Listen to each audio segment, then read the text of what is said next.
We interrupt our program to bring you this important message.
Number 39 is the veteran Hugh McElhenny.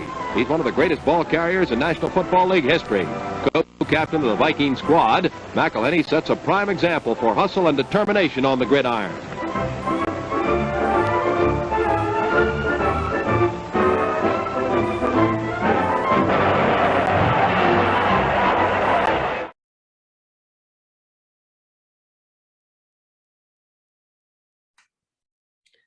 Good evening, everybody. Welcome, episode 66 of Vikings Uncensored. As you saw at the roll-in here, we missed this last week since it was announced after we had already recorded, but we just wanted to do a little bit of a tribute to Hugh McElhenny. 93 years old, passed away last week. One of the original Vikings. Right. Signed via the expansion draft in 1961 from the San Francisco 49ers. Now, when he was in San Francisco, he had gone to 5 Pro Bowls, 2 first-team All-Pros between 1952 and 1960. Of course, was a triple threat player, running back, catching balls out of the backfield and receiving game, and also a special teamer. He and Jerry Reichow were the first 2 Pro Bowlers for the Vikings. So there's your little trivia tip for the night. Nice. They were both named to the Pro Bowl in 1961. In the 61 season, he accumulated 934 all-purpose yards and 7 touchdowns. Now, Hugh only played for the Vikings for 2 years. 61 and 62, put up 770 rushing yards, 3 touchdowns, 474 yards receiving with 3 touchdowns, 198 punt return yards with a touchdown, and 219 kickoff return yards for a grand total of 1,663 all-purpose yards. Not bad through 2 years, I guess, No, and it was at the tail end of his career too. So, yeah. But again, we just want to offer our condolences to the family and another one of the originals, gone, but he did live to the ripe old age of 93. So, you can't really complain about that, I guess. But unfortunately, another one bites the dust that doesn't get to see the team win a champion or a Super Bowl. Yep. So anyway, we just wanted to do a little tribute here at the beginning of the show, as we do every time we lose one of the Viking alums. So we got a bunch of news to go over. So we'll hit that first. Then we're going to do kind of a little game type deal, something to kind of fill the stuff here. We're going to look at this year's draft class and last year's draft class and do a little game we're going to call Lock or Walk. And we'll get into that in a little bit. Then, of course, another classic beer commercial. Brunswick's Best, we'll look at number 66 this week. And then, of course, anything else we can think of along the way. So let's get into the news. It was announced this past week that the Houston Texans are being sued for enabling Deshaun Happy Endings Watson The lawsuit states that at least 30 different women had their rights violated by Watson. What a creep. Mm-hmm. Yeah, I'm glad he's Cleveland's problem and nothing we have to deal with because. Woo! Alka-Seltzer, plop, plop, fizz, fizz. Oh, what a relief it is. Yeah, dodged a bullet there. If Rick was here still, I don't know, man. He might have been the ink would just be drying. Yeah, it's possible. But anyway, that's all. I don't want to get down the Watson rabbit hole. Just wanted to bring that up. Yeah. Thankfully, we don't have to. Right. Yeah, I don't want to know what's going on down that rabbit Good luck, hole. Cleveland. Yeah, you're going to need it, especially since Baker Mayfield put the for sale sign out in front of his At Home with Baker Mayfield commercials. So anyway, also this week, Fox announced that the USFL will return for a second season next year. Right on. Which is good to see. I mean, it's the first of the these upstart leagues that actually made it to a year two, or at least a year two being announced. You know, the AFL didn't even make the entire season. The XFL went to season, then went down. Now, of course, The Rock and his ownership group are trying to revive it, and they're supposed to, I believe, start playing next year or something like that. Now, they're trying to work a little bit with the Canadian Football League, so there might be a niche there. I don't know, but I guess we'll wait and find out. Then on to some more contract signing news. Washington Commanders wide receiver Terry McLaurin has signed a 3-year extension worth up to $71 million in new money. Show me the money! Show me the money!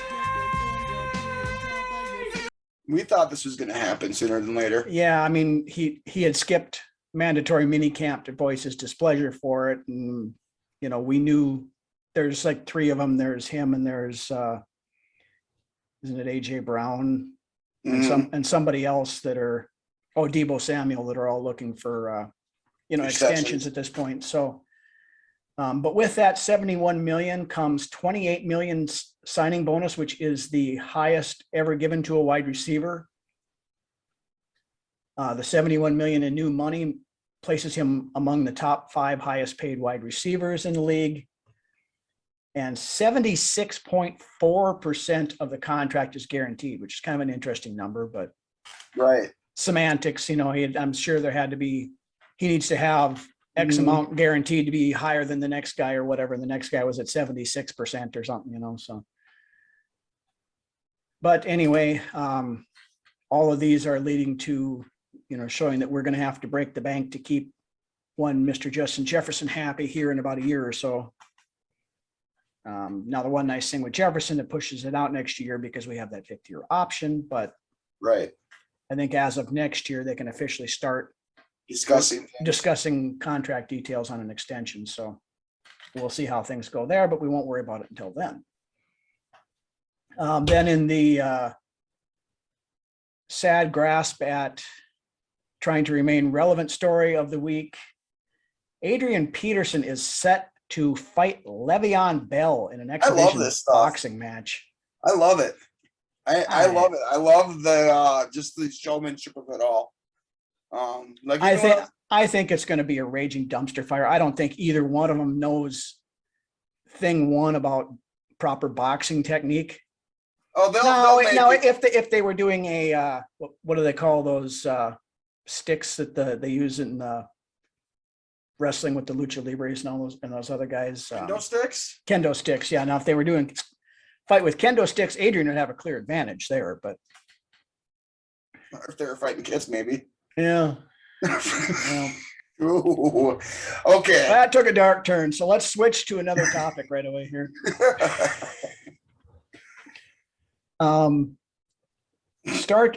Former Star Tribune writer and current ESPN beat reporter who is now back covering the Vikings again, Kevin Seifert, this week tabbed one rookie linebacker, Brian Asamoah, as the off-season standout to this point. Wow. Granted, you know, there hasn't been any pads on or anything like that. but he said the way that kid moves around on the field and stuff, he's fast, he's all over the place, he's where he's supposed to be. Fantastic. Well, we talked about this when we drafted him, and even beforehand, he was one guy that I had my eye on that I thought, the Vikings should target. And it's looking like he is, at least early on, proving to be a good decision at that point. So, but once training camp gets here and we put the pads on him, a lot of time before the season, and you got to wait till the pads get on to really get a good assessment on how a player is going to be. Yep, when they start cracking into each other and things like that. But they're doing that in Chicago right now, I hear. Yeah, and there was some. I think here again, I think Houston got in trouble too because I think Lovie Smith was running practices that were deemed too intense for OTAs and whatever, and which means way too hard. Yeah, which means they lose a couple of OTA practices next year or something like that. I don't know, but I don't know. It's the whole thing's getting soft, I think, but that's just me. SAWFT, soft. Soft. Like a pillow. Yeah. Speaking of pillows, I'm just kidding. Yeah, I got nothing to go with. My pillow? So. No, we're not going to talk about the My Pillow guy. Come on, he's from Minnesota. I know he's from Minnesota, but yeah, I'm not going to even bring it up because it's a hot button topic, and we don't need that. We don't need that crap on this show. Gotcha, boss. All right. Next line item, cornerback Caleb Evans signed his contract this past week. So now that leaves only Ed Ingram and Andrew Booth Jr. left unsigned. And apparently this Caleb Evans is just oozing with confidence. So he's doing himself a good crash course in Minnesota Vikings history if you follow any of his social media. So yeah, which is good to see. Absolutely. Embracing it. Yep. And I guess the way it sounds, one of his heroes growing up was Patrick Peterson. So having Peterson on the squad with him can only be a good thing, somebody that he's looked up to. Able to shadow him and emulate. Right. So, and as far as Booth and Ingram goes, I don't know what the holdup is on either one of them, but. Right. I don't understand that either, but whatever. But nothing to be concerned with yet. Now, if it starts getting down to a day or two before training camp opens and they're still not signed, then we might have really start raising the question. A little bit of a question then, but there's plenty of time, so I'm not really concerned with it. Speaking of training camp, the official dates for training camp have been announced. Camp officially opens on July 24th when the rookies have to report. And also any veterans or anybody like that that's, in for rehab work or things like that. Right. The rest we report on July 26th. And then they will break camp on August 18th. Okay. And in amongst there, of course, you've got all kinds of different practices. There are joint practices with the San Francisco 49ers at the end of camp. I think and then, which will be, I'm sure like it was with Denver last year, there'll be, Thursday, Friday, and then we play the 49ers Saturday in the preseason game kind of thing. So. Makes sense. Yep. So I'm going to ask kick this year like we did last year, the first preseason game. Yeah. Granted, they don't mean nothing, but still. No, but training camp, we ended up seeing that during the preseason. Right. And that was the thing, the stuff that we saw, you could tell already at training camp and preseason that it was going to be a long year just because of that attitude. Players were tight. They didn't look like they were having fun. They were tentative. End of days. Yeah. From all accounts now, with the new coaching staff in there, it's a completely different mindset. Players are a lot more loose. They're having fun. They're doing, you're seeing all the time groups of players going out and doing team building exercises outside of the walls of Egan. You got JJ coming out blatantly saying this is not a run first offense anymore. Yep. So it's we're all chomping at the bit to see what we're going to put on the field as far as offense goes. Well, the team in general. I mean, I want to see no holds barred, no mercy shown. I want to just ding, ding, ding, ding, ding, ding, ding, ding, ding, ding, ding. Let those numbers roll, my friend. Foot on the gas and don't take it off until the game is over. I mean, we haven't seen a coach with the kill, with the kill shot in his eye in a long time around here. Put that dagger in and leave it. Yeah, I mean, Brad Childress thought he had that, but he really didn't, because he was just a pompous dipshit. But the last one probably was Denny Green. Yeah. Yep. But aside from the offense, so I'm equally as interested to see how this new Donatel defense is going to react. Yes, I mean all around, just because the offense, in spite of coloring book Clint last year, really wasn't the problem for the most part. It was the defense. So a new scheme, a new ideology, new life into everything. There's no place for the defense to go but up. All the puzzle pieces are there on offense to be great. Mm-hmm. It's just, and this is what we said last year. It's just who's running the ship. Right. So, and let's hope that Kevin O'Connell and Wes Phillips have a better idea of what the hell they're doing than coloring book Clint did. So I have a good feeling. My gut tells me that we're going to come out ready. I think so too. I mean, it may take, of course we play the Packers week 1, so we need to come out ready. Absolutely. I mean, no better way to make a statement than to go out there week 1 and take down that sniveling little twit Aaron Rodgers and the Packers right out of the gate. The little twit. The twit. I believe the proper term is D-bag. Yeah. Anyway. Absolutely. But then the only other really preseason date stuff, the cut down dates have been announced as well. On August 16th, they need to go from 90 players down to 85. On August 23rd, they go from 85 down to 80. And on August 30th, they go from 80 down to the 53. So. Right. And then like a week and a half later, season starts. So. Yep. Yeah, they get that little extra time in between there now that there's 3 preseason games instead of 4. So. Yep. But that's about all the news we got. So move on here. Just want to remind everybody again about our contest we've got going on.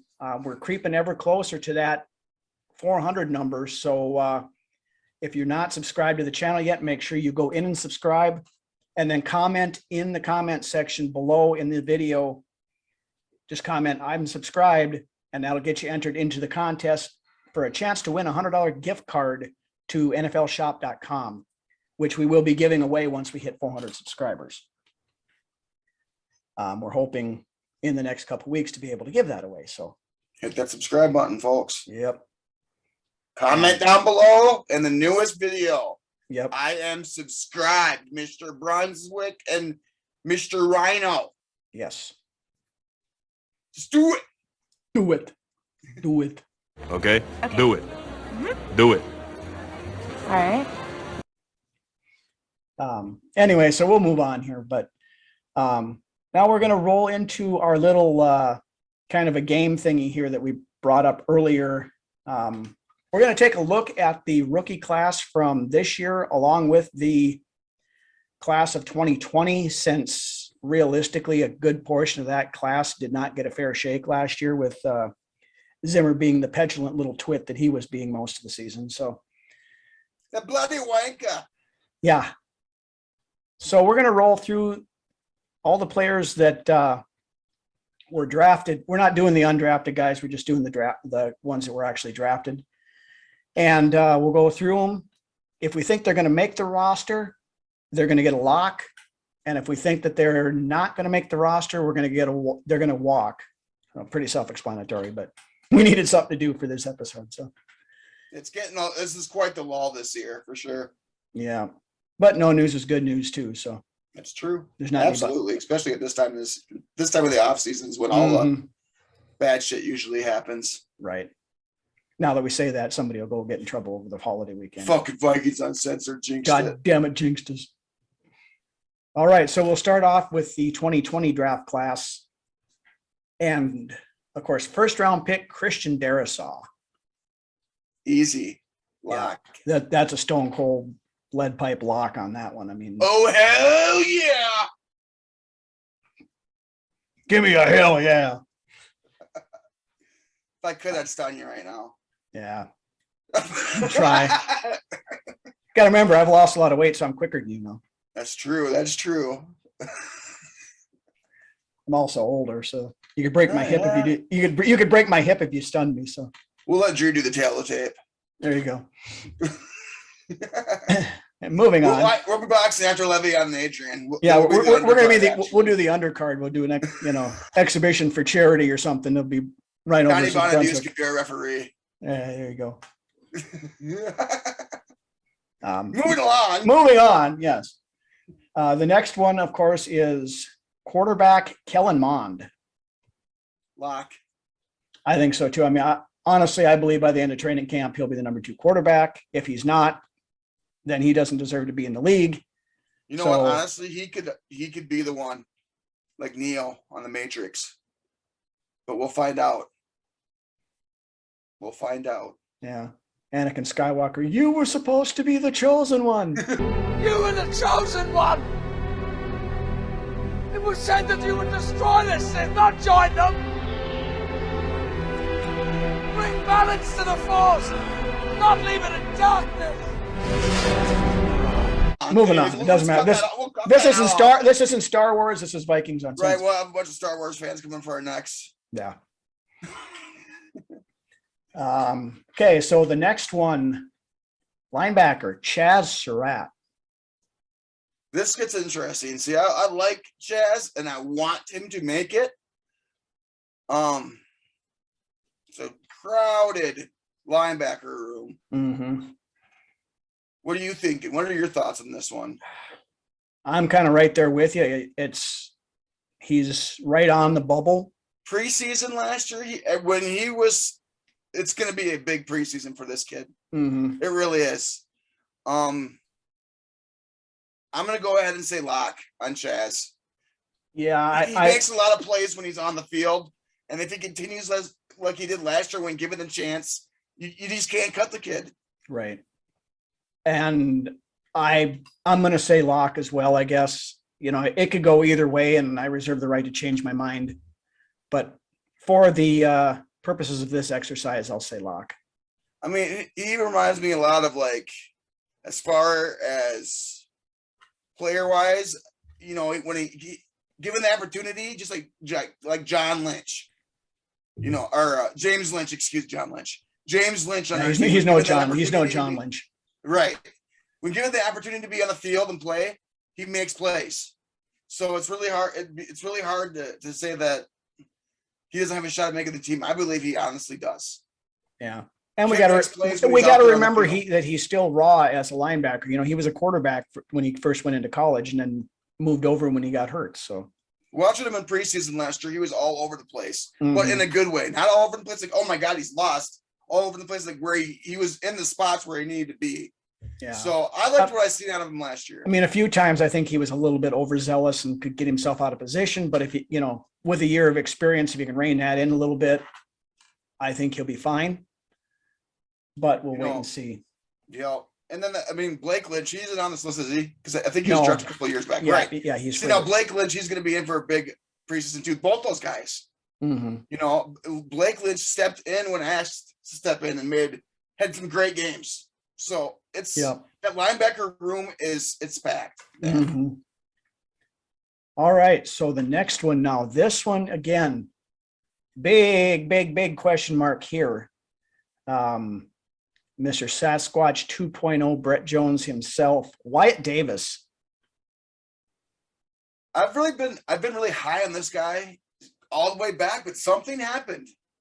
Something happened with this player. I don't know what it is. I don't know if it's a lingering injury issue because he was injured coming into the NFL to begin with.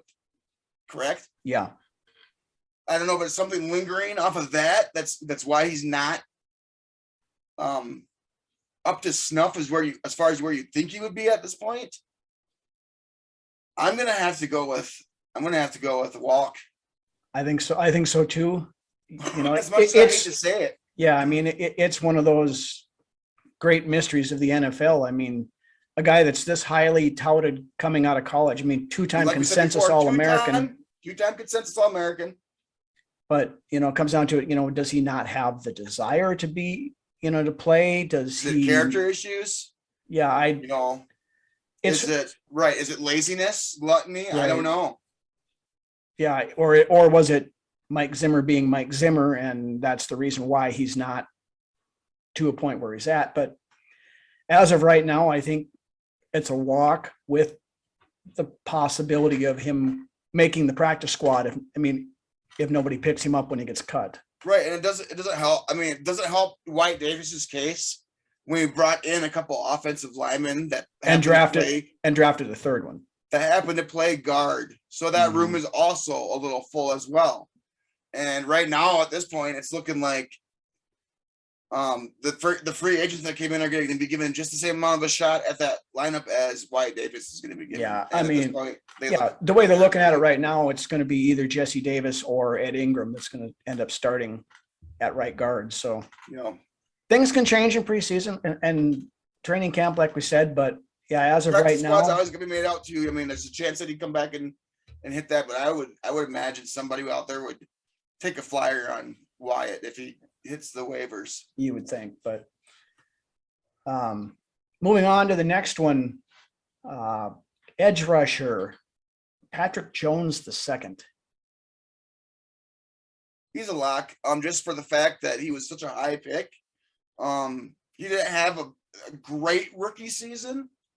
But he had an okay season. I'd like to see more out of him. I expected a little bit more out of him last year. But he's a lock, honestly. Unless something drastic happens, injury, or he just can't grasp the 4-3 or the 3-4. Mm-hmm. I think he probably makes it too. Again, he's another bubble guy. I could see it going either way. Mm-hmm. If he does get cut, definitely practice squad candidate. But yeah, But for once now- again, does he make it through waivers? That's another. yeah, You know, he's such a higher. He was a higher draft pick, you know. So yeah, but that's the thing with all these guys that got drafted last year that Zimmer didn't play. There's no tape on any of them. so- exactly, it's like we got a draft class and a half that we got coming in that we don't know anything about as far as their abilities at the next level. Right. As a fan looking in, anyways. Yeah. Then at the next player we have running back and kick return specialist Kene Obi-Wangu Kenobi.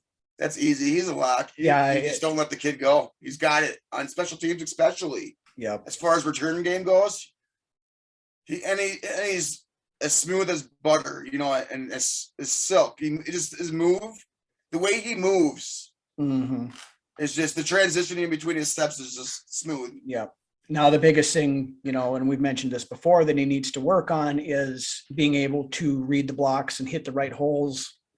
He does have a tendency to miss some of that, but of course here again, you know, last year Coloring Book Clint was trying to use him the same way that they used Alex Madison and Dalvin Cook, running him right up between the guard and the center half the time, and he's not built for that.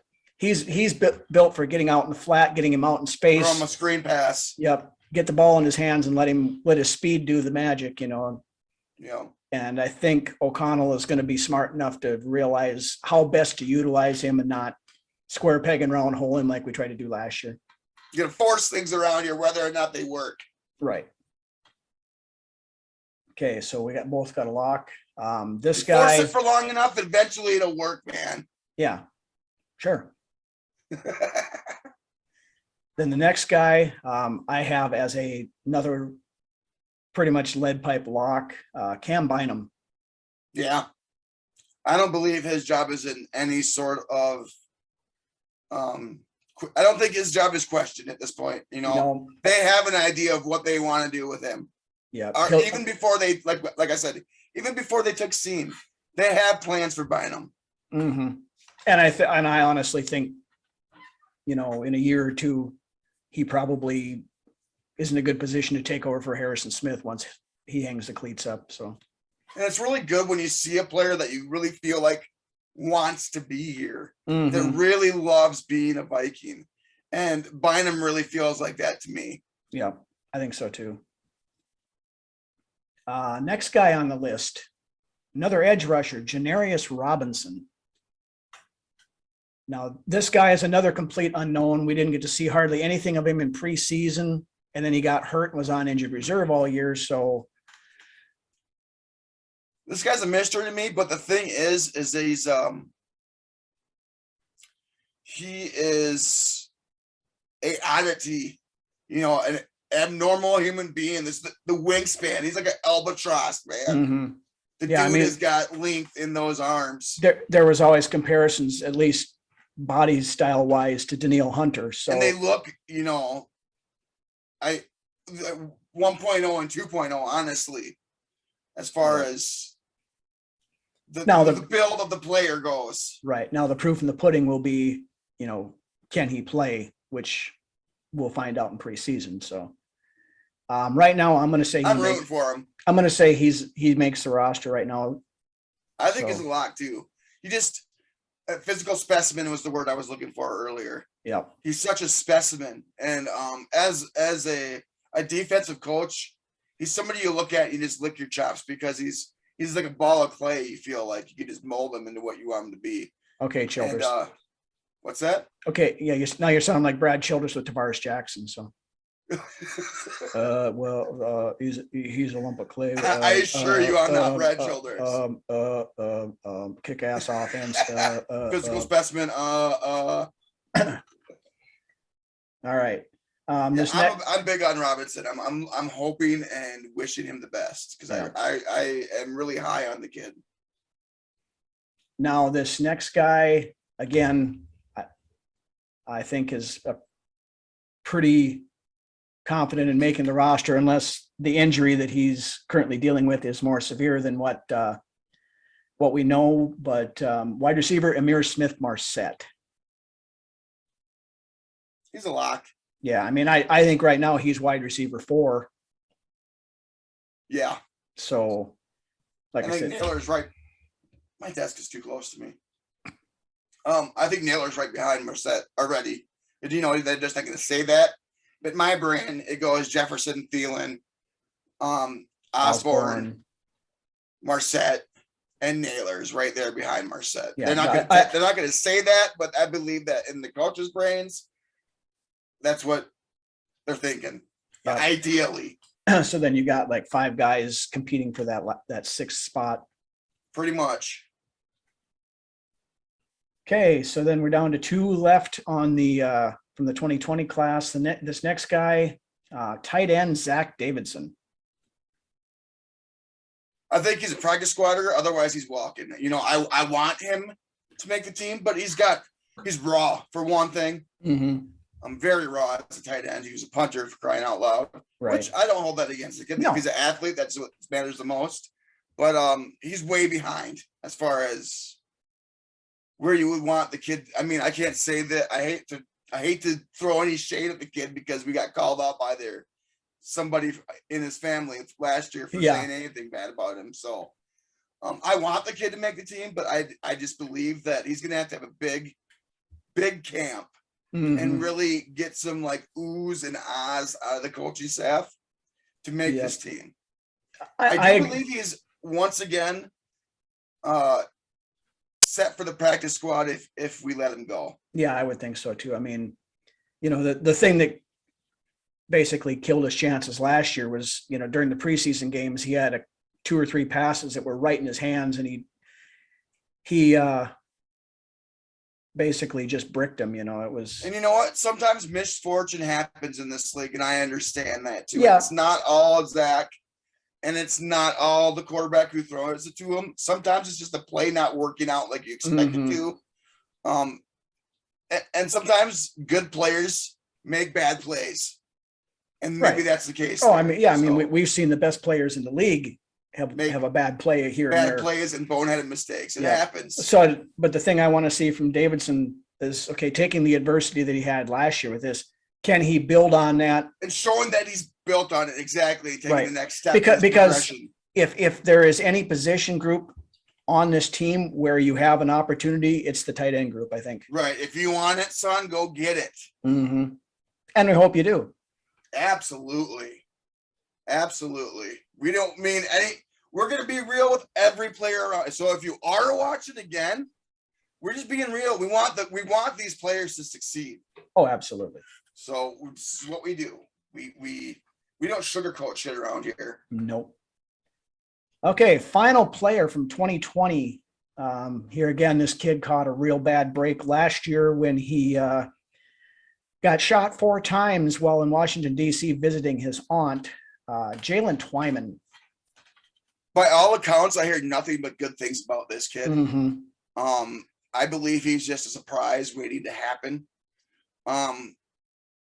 And the fact that he got to sit back last year and he was at every game, watched the team play. So it's not like he sat at home and he wasn't around the team. He was around the team. Sitting on the couch eating chips like every, Right. like a normal So, fan watching the games or something. I have a good, and from what I hear, this kid loves football. Football for this kid. I think he's going to be a huge surprise. Mhm. And there's nothing wrong with having a lot of good players on the team. Yeah. Depth is fantastic as well. Yeah. And of course, Twyman idolized. His protege, basically. Yep. The one Donald. Aaron Donald. Yeah, he's idolized Aaron Donald, and everybody's like, oh, he's the next Aaron Donald. no, No, but let's find he out has if he's tried to emulate his game after Aaron Right. Donald, and has always. Let's find out if he is the next Aaron Donald. Yeah, we can't Aaron Donald's one of the best players in the league, so we're in no way, shape, or form saying that Twyman is the next Maybe Aaron he Donald, is who but we think he is. he We could. can Yeah, crown him. I'm not going to crown him yet, but I hope the kid gets it. Yeah, I know. Makes it, because of the circumstances he had last year, he never got a chance to even make it to training Who camp to doesn't get showcase. shot when they're going through Washington, D.C., honestly? Well, that's a fair point. So they're downtown Chicago, one of the two. right. That- Murderopolis. yeah. So anyway, we'll move on now to the 2022 draft class. First pick, of course, safety Lewis This is where something's a little Seen. bit sticky, in my opinion. There's nothing sticky with Seen. He's sticky. He's a lock. Yeah. You don't cut your first round draft pick unless there's some sort of character issues or the Mhm. dude can't stay out of trouble or whatever. Right. No, this one you can take the padlock Or he and, just doesn't show weld up it like shut. Demetrius Underwood. and- yeah. Who runs away after the first practice. Right. I can't take this shit. Ah, I'm crazy. I told you, motherfuckers. I am Cornholio. Anyways, All right. So yeah, nothing He's more to say sticking about his Seen. here. That means Seen is going to be a starter most likely. that so. that starting spot alongside Harrison Smith is scenes to fuck up and lose. So, Mm. barring that happening, that dude's starting day one. Yep. Then our second pick, Andrew Booth Jr., also cornerback. I love this kid. I love our cornerback picks this year in this draft. Mm-hmm. This confidence that both of these guys bring, is what this defensive back room is needs. Yep. Especially after that bullshit shit show of a fucking Rashad Rashad Breeland Breeland, last yeah. year. Could you imagine that room? How it would have been being in that room with all those players? Yeah. I bet it was a pain in the ass for people. Oh, to I'm show up to I'm work. sure. Yeah, I mean, you had Breeland being Breeland, and then you had Cam Bynum in the perpetual doghouse, And then you got Zimmer with the attention of fucking a hot butter knife through butter. Yeah. With these Just- guys. just waiting to bite somebody's head off when they screwed up, kind of Yep. thing. So I mean, So yeah, but Booth is a lock. I mean, there's no question yeah, about that. that and then it's the status of being a high draft pick as well. Yep. But I love the Booth pick. It's great. I love it. Yeah. So did I. I Kid mean, stays healthy, he's going to be a star in this league. I mean, Booth was one guy that I had us considering as a first round draft pick, you know. The farther away from the draft that we get, and the more hindsight that I have in the draft, the more I appreciate what Cam pulled off. Mm-hmm. So I'm still not necessarily in agreement with the compensation that he got in the Detroit pick, but is what it is. Then the next pick, guard Ed Ingram. it doesn't look good when he's not signing his contract. But he was there practicing, you know, he was on Right, you're right. that injury protection plan type thing. So I believe, barring some sort of Wyatt Davis mysterious fucking epidemic, mm-hmm. you know, in that right guard room, I would believe that Ingram was making as a lock to make this team this year. Yeah, I think so too.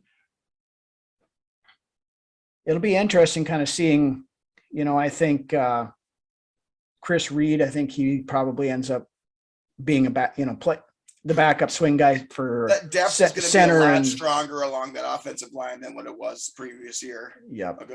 And then it'll be either Jesse Davis, possibly Jesse Davis starting out the year, but I think Ingram, their plan eventually is to have Ingram be that starter. So Right, competent depth is a great thing to have. yeah, Especially on your offensive line.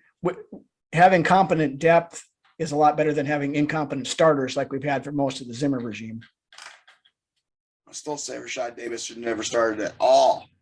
Dude is not a starter. He's somebody that you bring in when the game has already started. Is you bring him in the second quarter if you have to?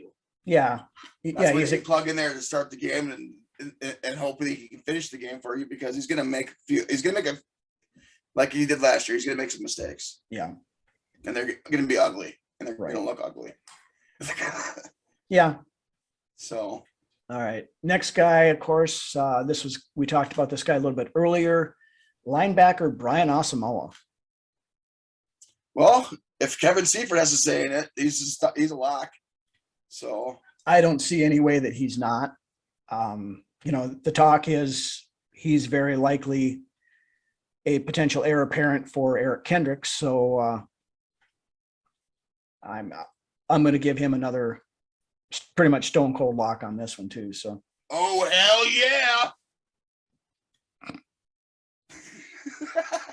yeah. Then the next guy, we talked about him earlier as well. Okay. Yeah. Okay. Continue along. All right. Can I continue, please? Yeah. Oh, yeah. Yeah. Can I finish? Can I finish? Can I finish? Okay, I'm done. No.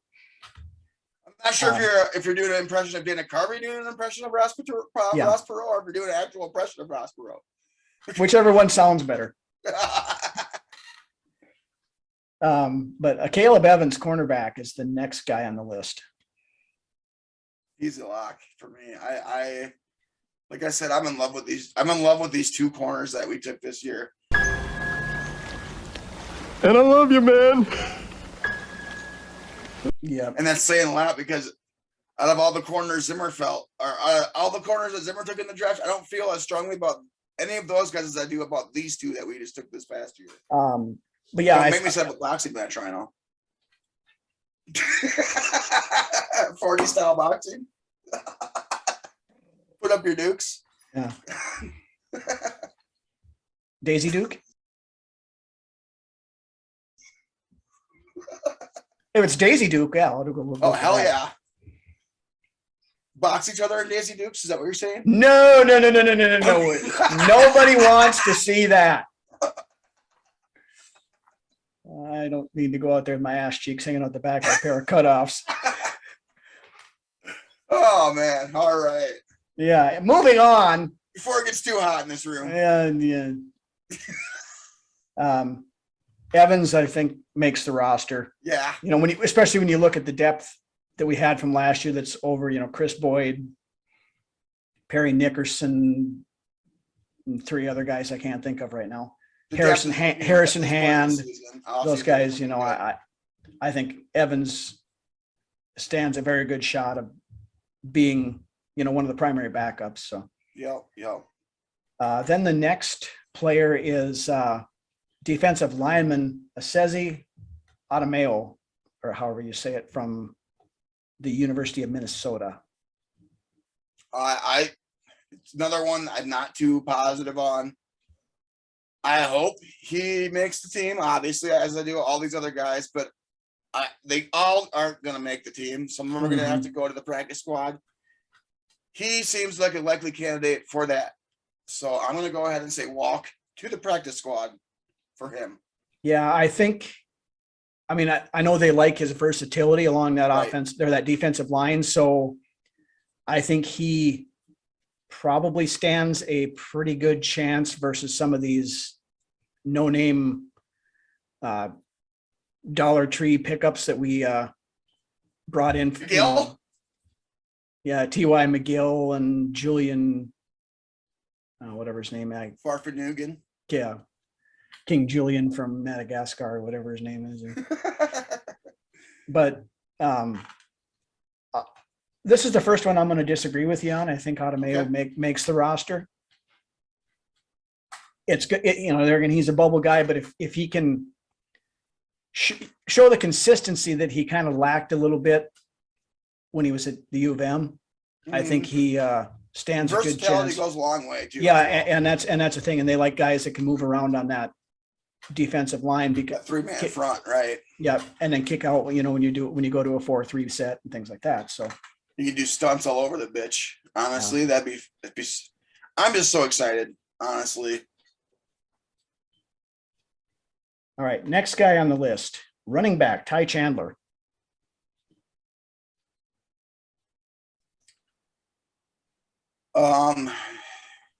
Candidate for practice squad. I don't really know a lot about this guy, so I'm going to say walk, but I'm hopefully to the practice squad. So here again, I don't think he'd make it off the practice squad. I mean, it depends on what he shows in preseason, but I think, and we talked about this before, that that running back room is packed too. Packed. There is a distinct possibility that somebody like Ty Chandler or Kobach, the kid from Baylor, knock Madison off the team. Could make Alexander Madison expendable, especially if they show they're better in the passing game and stuff than he is. Like Sylvester Stallone expendable. That's the Expendables. Ah, gotcha. Yeah. So I'm gonna say he makes the roster at the expense of who I don't know, but we could carry 4 running backs and CJ Ham could go. Very, very true. Very possible. Then offensive lineman / swing tackle, Vidarian Lowe. I'm going to say he's a lock. I think so too. I think they have him envisioned as being that primary swing tackle like, yeah, I think so. So I'm going to say he makes the roster. I agree. Okay. I concur. Then we got 2 more. The way we're going, we're going to have a lot of young guys on this team, which isn't a bad thing. No, this is not necessarily a bad thing at all. No. It all goes back to the coaching and the people that make the gears turn, so. Then the next guy is wide receiver Jalen Naylor. He's a lock. I think so too. He's a lock. Like I said, he's right at the number 5 spot. Yeah. At receiver. Unless he, can't show out. Completely fucks up and just can't show out in camp. Yeah. Yep. But I think he makes the roster too. So then our final one is tight end Nick Muse. I'm going to have to go with a lock over Davidson with Muse. I don't think he makes the roster. Okay. I think we're probably going to carry 3 tight ends, and it's going to be. They're already on the roster right now. I think they're already there. It's going to be, it'll be Irv Smith, it'll be Ben Ellefson, and it'll be Muntcake, I think. That could be. Now, that's not saying that, Muse and Davidson, one or the other, both don't make the practice squad. I think it's a pretty good chance at least one of them ends up on the practice squad. Very possibly. I'm going to keep a lock on these there. Okay. Yep. Fair enough. All right. So that's our lock or walk wrap up of the last two draft classes. So here again, we reserve the right to change our minds on any of these guys once we see them put the pads on. But for right now, that's what we're looking at. So with that, we're going to roll into another one of our classic beer commercials. So you guys head to the fridge, grab yourself a fresh cold one, crack it open, check this out, and we will be back in a minute. There's one beer that stands out among the hundreds of beers that look alike in their brown and green bottles. That's Miller High Life in its clear, clean bottle. Because Miller makes it right, every glass of Miller High Life is always refreshing, satisfying, and really deep down good. Ask the man for Miller. For well over 115 years, it's been called the champagne of beers. All right, we are back. And it's that time of the week again, ladies and gentlemen, where Lance takes a look back at the greatest players to wear a specific jersey number. This week we are looking at numbers. On my hands there. Yeah, spirit fingers. This week we are looking at number 66 on Brunswick's best.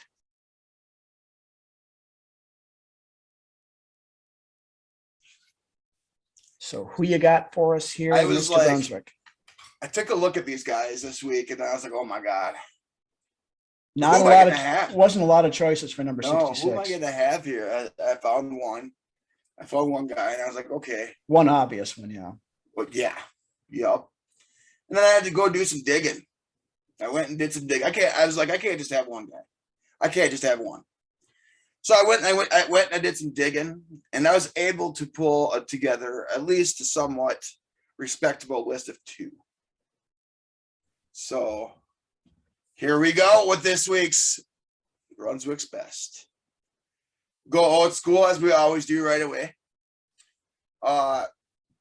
Terry Tausch. Tausch played tight end on the new Braunfels high school football team. He was recruited by the University of Texas at Austin, where he played as an offensive tackle. He was an All-American in 1980 and 1981, and was selected in 2001 to be a Texas Athletics Hall of Famer, or Hall of Honor, excuse me. The Minnesota Vikings made Tausch a second-round draft choice in 1982 with the 39th overall draft pick. He played 7 seasons for Minnesota at right guard. Tausch played in just 2 games in 1988. He then went on to play 1 season for the San Francisco 49ers, which is one of the seasons when they won the Super Bowl. I can't read Roman numerals. It's the XXIV one. 24. So for all of you Roman numeral maniacs out there, that would be 24. Oh, there you go. So Super Bowl 24. Terry and his wife Ella had 2 sons, Nicholas and Eric. Nicholas and Eric played college football at Notre Dame and TCU, respectively. Unfortunately, on March 25th of 2020, Terry succumbed to death at his home in Plano, Texas, at the age of 61. Terry Tausch, you made the list today. Moving along, speeding things up here a little bit to the future. We got John Jurassic Jirac, something along those lines. We all know that Lance is a hopeless case when it comes to names, so we just go with it. I'll roll with it. Jurassic Jirac was drafted in the 3rd round, pick number 57 out of Penn State, where he actually played fullback for his first 2 seasons there. And he was picked in the 93 NFL draft. John appeared in 47 games at guard for the Purple and Gold, starting 19 of them over the course of his 4 seasons with the team. In his first 2 seasons, he juggled between the numbers 66 and 46 while lobbying between guard, tight end, and blocking back. Which reminds me a lot of another guy that did that in my time, Kleinsasser. Granted, he didn't play guard, but Right. he was a Swiss Army knife of sorts at those positions where you would have a big guy where you wouldn't normally see it. Mhm. So, anyways, continuing on. Before just sticking with number 66 and sticking at guard for the 95 and 96 campaigns. Just a little tidbit here. Jurek actually had 2 kick returns in his career as well. While playing on the kickoff return team. I'm guessing they were short kicks or squibs is my best guess.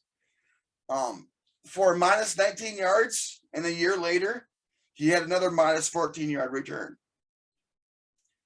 During the 96 campaign, John earned a career high at the time, 10 starts at right guard, allowing just 2 sacks.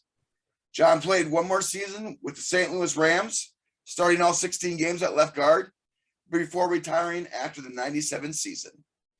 And that, my friends, concludes my list for this week of Brunswick's best.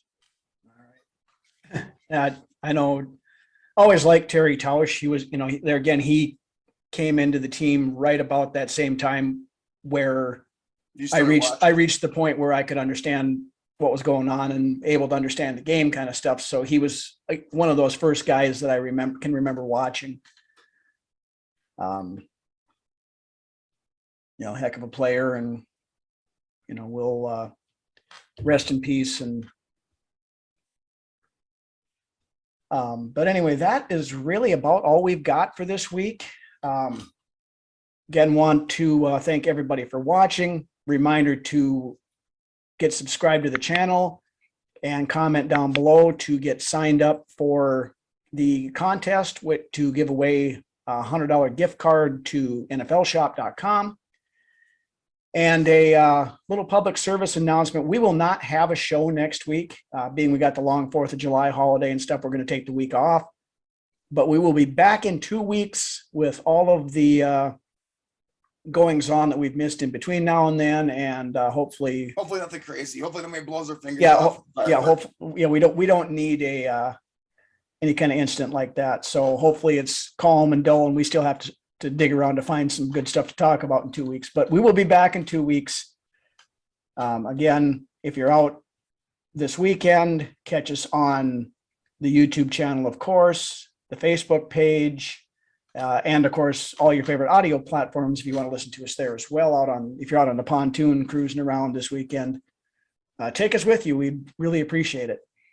But anyway, again, thank you everybody for watching. And why don't you take us out of here, Lance? 66. All right. Hopefully y'all had a good week this week. I'm gonna miss y'all next week. Be smart. Don't do nothing stupid. Don't go get in trouble and get dragged away by the insane asylum this weekend. Just be smart. Make smart decisions and good things happen. With that being said, see you in 2 weeks. Skol. One more thing to remember, ladies and gentlemen, Monday is a holiday, so do not get arrested because the judge will not see you until Tuesday. Words of wisdom. So with that, have a great weekend, everybody. Have a great 4th of July. Have fun with your families, and we'll see you in 2 weeks.